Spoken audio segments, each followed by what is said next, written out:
বুখারী সহিহ মুসলিমের কোন সহিহ হাদিসে হাতটা কোথায় বাঁধতে হবে বলা নেই। বলা আছে ডান হাতকে বাম হাতের উপরে রাখতে হবে অথবা ডান হাত দিয়ে বাম হাতকে ধরতে হবে।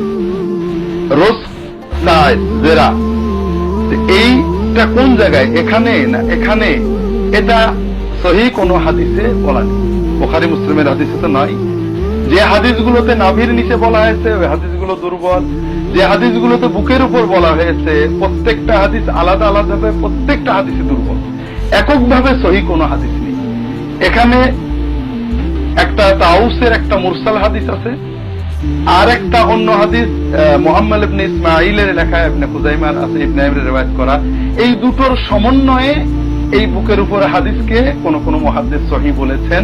পাশাপাশি আল্লামা ইবনুল কাইয়িম এই বুকের বাধাকে সহিহ বলতে রাজি হননি, বরং ইমাম আহমদ ইবনে হাম্বল, ইবনুল কাইয়িম ও আহমদ ইবনে হাম্বলের অনুসারী ছিলেন।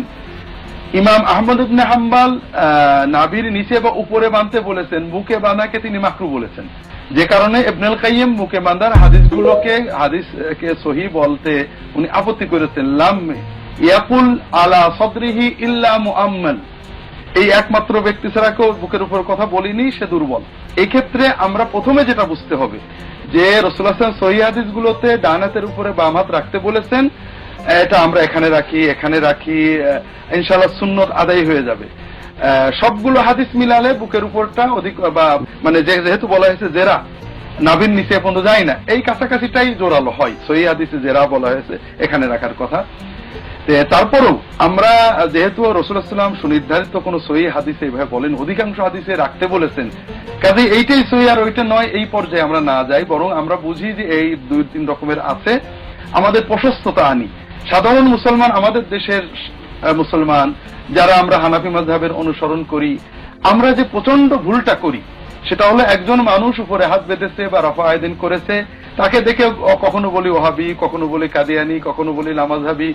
অর্থাৎ লোকটা আমার ইমামের মত মানেনি, কিন্তু আমার রাসূল সাল্লাল্লাহু আলাইহি ওয়াসাল্লাম মত মেনেছে, কয়েক ডজন সাহাবীর অনুসরণ করেছে, তাকে আমি ভালো বলতে রাজি নই। তাহলে আমি খারাপ বললাম কাকে? স্বয়ং রাসূলুল্লাহ সাল্লাল্লাহু আলাইহি ওয়াসাল্লাম সাহাবীদেরকে খারাপ বললাম।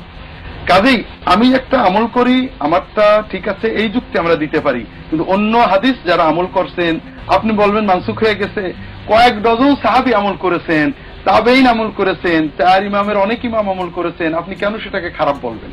এই জন্য আমরা মনের প্রশস্ততা আনি, যেগুলো সহিহ হাদিস দ্বারা প্রমাণিত সব রকমের আমলকে বৈধ জানি, যে এই মুস্তাহাব বিষয়গুলো নিয়ে না আপনি আপনাকে বিপদে ফেলেন। হাত যেখানেই বাঁধেন সুন্নত আদায় হবে।